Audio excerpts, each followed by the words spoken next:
خب سلام به عشقا، خوش اومدیم با یه ویدیو جدید و خفن دیگه. بچه اومدیم چند تا از سمهای اینستا و کسشرهای اینستا و چی بگم دورگه های اینستا و کلی چیزای خفن دیگه ببینیم. قبل از این بریم سراغ ویدیو رو لایک کنید، چنل منم ساب کنید، بریم سراغ این ویدیوی خفن. یه کامنت خفن هم بذار.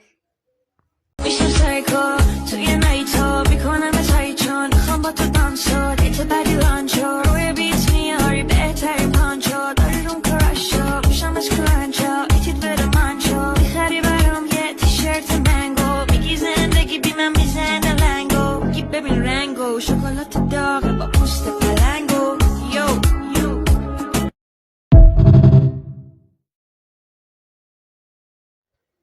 داداش ناموسن، ببین شلوار رو تا پاچه کشیدی بالا بنازم، لاکچری شدی برا ما. تو داداش دورگه ای، سرگه ای، چهاررگه ای، چی؟ یه رگ در مدیتارمیه، رگ دیگه از کیه؟ اصلا تو خود درگیری داری ناموسن با خودت. بعد پاچه هم تو بالا کشیدی جان. یه نمنمای بارون آروم رو تقدیم میکنم به کل همکلاسیا، مخصوصا میرحسین امینی. عشقی خیلی دوست دارم داداش. تقدیم به تو و بزرگوارانی مثل مردم مثل آقای امینی ایشالله تقدیم میکنیم. ما شروع میشود. امیررضا امیدی، دیجی مکس پر مکس.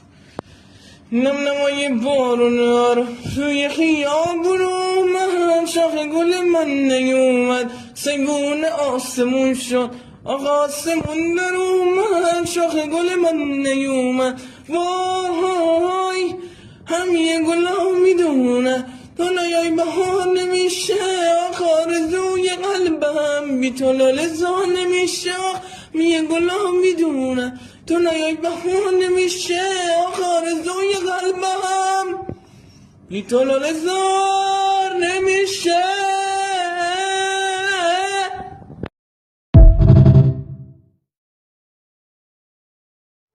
بیا من میگم هی به اینا ریاکت ندارم، میگی نه. ببین ناموسن داداش، کسی که به تو گفته اصلا بیای جلو دوربین دشمن جونیته. ببین دشمن جونی و خونیته، اون از اون فاصله بگیر داداش. کسی که ناموسن گفته تو بیای جلو دوربین اون خیلی آدم کسکشیه داداش. ناموسن چی زدی؟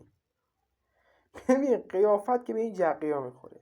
حالا خودتو نمیدونم دیگه چی هستی، کسخلی، منگولی، لاشی، هواداری، کسکشی، چی هستی تو داشت؟ صدات باید بیاد با این بخونه ها.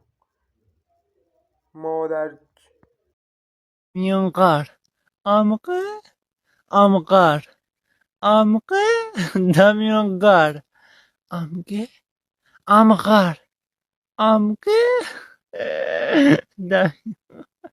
آر فوی دهن منو داره باز میکنی دیگه. بابا ناموسن جلو دوربین نیاین. بابا چه کسچرایی داری؟ این محتوا خوار من این استاره گاییدم. بابا این چه محتوایی خدا وکیلی درست میکنین؟ بابا یارو میگه داداش تو سیبیلات فابریک هنوز، فابریکه داری برای من چیز میگری ناموسنی. داداش اول اون سیبیلاتو بزن، بعد بیا جلو دوربین قیافه تخمیتو نشون بده. داداش تو سیبیلاتو هنوز نزدی، سیبیلای فابریکت هنوز بالا لباته. بعد داداش کاری به این قیافه شخمیت ندارم، این صدای تخمیتو چرا میکشی وسط دیگه؟ داداش صدا رو من داشتم خودمو میکشتم ناموسم. تو هم که داری این ویدیو رو میبینی هی نگاه نکن. چرا لایک نکردی تا حالا؟ چرا هنوز ساب نکردی؟ سابش کن تا ویدیوی بعدی. Let's go.